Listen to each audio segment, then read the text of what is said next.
unexpected guest in New York's Southern District Court today. Why'd you show up today? Is he going to testify? Rap artist Ye, formerly known as Kanye West. Kanye, who are you in support of? Arriving mid-morning to Sean Combs' trial.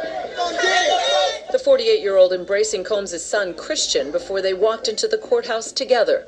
As if the trial of Sean Combs needed more spectacle, comes Ye. It caused a bit of a scene, but once inside, the rules of decorum prevailed.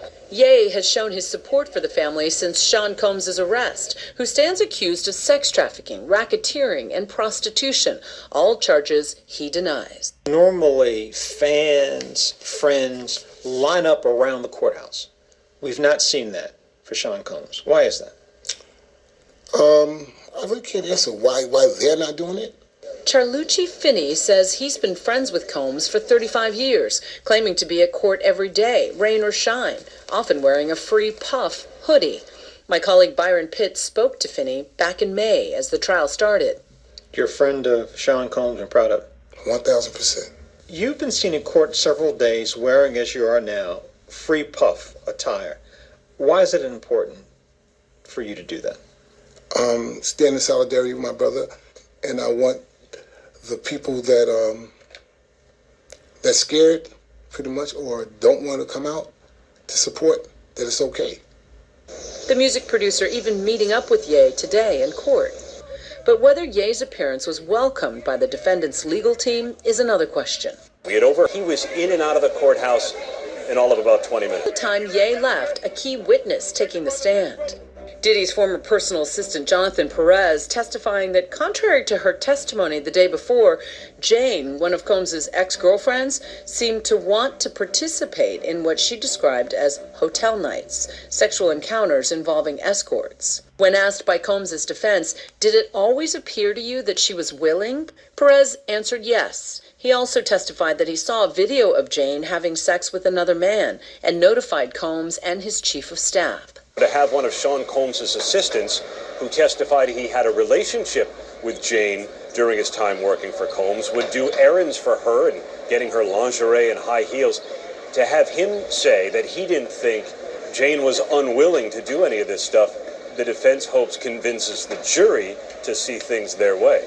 In addition, Perez testified that he would often procure drugs for Combs. When asked by the defense if errands like procuring drugs or making hotel arrangements were part of his job description, Perez testified no.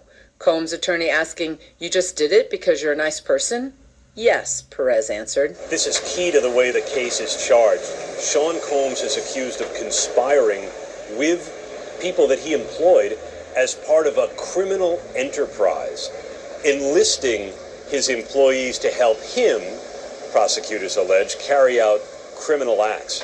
So for his assistant to say he didn't think it was work-related to procure drugs for Sean Combs or to set up hotel rooms for his sexual nights, that may help the defense tamp down the accusation that Combs was running a criminal enterprise. Jonathan Perez, on redirect examination, made clear to prosecutors that he was a salaried employee and that his supervisor told him to set up hotel nights, and he testified when asked that he had never set one up of his own volition while on vacation. Perez was granted immunity by the prosecution for his testimony. Giving him immunity allows him, in theory, to speak truthfully. Yesterday, headline-grabbing testimony from Jane. The jury heard testimony about a trip to Las Vegas that Jane, Sean Combs' ex-girlfriend, said she took during a break in her relationship with Sean Combs. On that trip, she flew aboard the private plane of a famous rapper, and she said she saw a male escort that she had slept with having sex with the famous rapper's girlfriend. The judge never allowed the defense to bring up who the rapper was. The defense sought to show that Jane was of this lifestyle.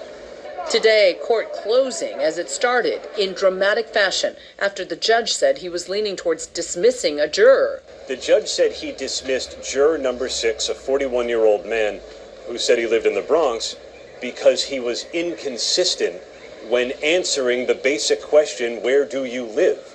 He said during jury selection he lived in the Bronx. Then he mentioned he had moved to New Jersey. And when questioned about it, he gave competing answers. And the judge said that raised questions about his candor, but then 3 different defense attorneys stood up and objected, and the judge promised to think about it over the weekend. In addition to the charges Combs is fighting in federal court, he's also facing dozens of civil lawsuits. The most recent one filed just yesterday by an ex-girlfriend, Chelsea Lovelace. Combs' legal team telling ABC News Mr. Combs has full confidence in the facts and the integrity of the judicial process. Mr. Combs never sexually assaulted or trafficked anyone, man or woman, adult or minor. If Combs is convicted of all federal criminal charges, he could spend life behind bars.